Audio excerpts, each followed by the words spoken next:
iOS 11.0.3 has a couple of changes, and it's a very small update, but it continues to show that Apple as a whole, iOS 11 was not ready for release. They had to pump out 3 small updates immediately after release because of some small issues that people have been experiencing. Now, this one comes in around almost 300 megabytes, and the 2 changes are listed here. So first off, fixes an issue where audio and haptic feedback would not work on some iPhone 7 and 7 Plus devices. Now, I personally did have this on my 7 Plus. Notifications would not have haptic feedback no matter what. And it was a little strange why that was happening. And even on my iPhone 8 Plus, I have a very weird issue where I'll put it into silent mode and the haptic feedback will literally come in like 10 seconds later after I already put it into that mode, which is very interesting. So that issue, I can't say if it's been resolved on my 8 Plus, but on 7 and 7 Plus, it's listed here that has been resolved. Also, it addresses an issue where touch input was unresponsive on some iPhone 6s displays because they were not serviced with genuine Apple parts, which is an issue on its own, but Apple decided to be nice and fix that for everybody there. So if you guys were having unresponsive 3D touch on certain iPhone 6s devices, which I heard was a very prevalent problem, that has been addressed by Apple. So all around great. Now, I've been looking through it, digging through, seeing if I could find anything else, and really I was unable to find any smaller changes, as it is a very minor update, so I wouldn't really expect there to be any. I mean, it's just crazy that Apple released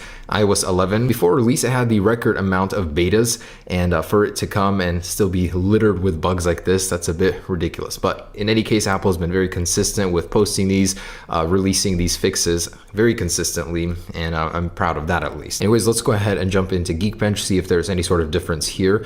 And I'm actually downgraded just from iOS 11.1 beta 2 onto this iPhone 8 Plus to 11.0.3. So there might actually be a significant difference between those.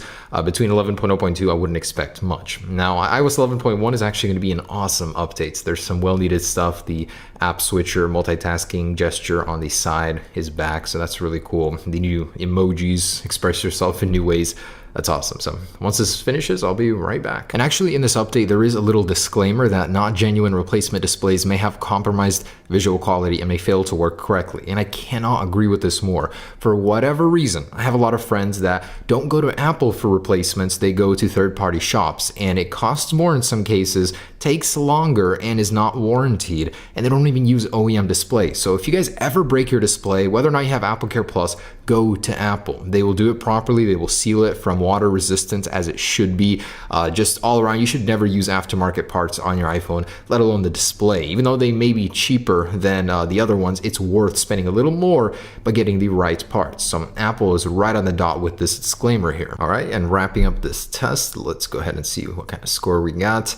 Oh, 8178, 4215. That's a bit low, actually 2,000 points less than previous versions. So honestly, I'm not sure why this is so low. Usually this multi-core score is around 10,000, 8,000 here. I'm sure that's just a abnormality. That's not normal, but single core score is in line with normal results. So there it is, guys. Pretty small updates, just addresses a couple little bugs. We might even see 11.0.4 because there have been many issues Apple's still not addressed in this firmware. Thanks for watching. Again, I'm so sorry about posting this so late. It's not usually how I roll on this channel. I promise on-time videos from here on out as I am getting healthier. Thanks so much for watching, guys.